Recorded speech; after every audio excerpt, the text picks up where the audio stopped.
Dark Tower. From the looking glass.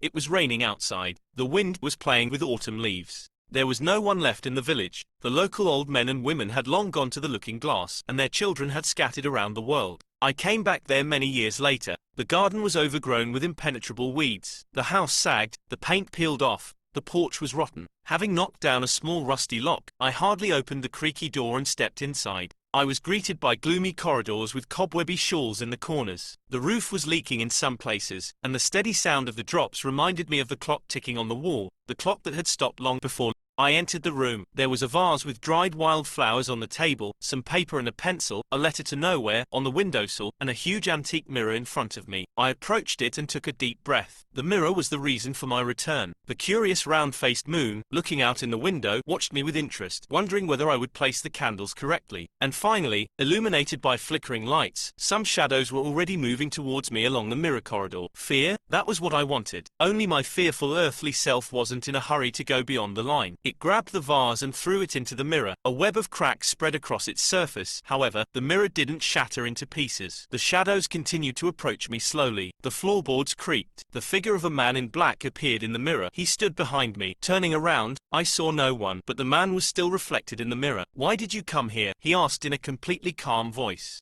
"To quit," I answered firmly, no longer feeling fear. "I know there is a point of transition here. If you felt it without anyone's help, you could cross over to us by yourself as well, because the door to the looking glass is always open," the man in black said and disappeared. I can't explain in words what happened next. Perhaps I concentrated on the corridor and looking in the mirror non-stop, let my consciousness leak into it. It was similar to a viscous liquid flowing from one vessel to another. All I remember, I felt lightness suddenly. I thought, from now on I exist where only my reflection was a minute ago. Do I regret it? Probably not. Now I can look out of the looking glass at everyone who remains in the real world. I have even learned to exit mirrors anywhere on earth to take a walk. However, the other day I went to visit the man in white, and I wanted so much to hug him in an earthly way with my hands.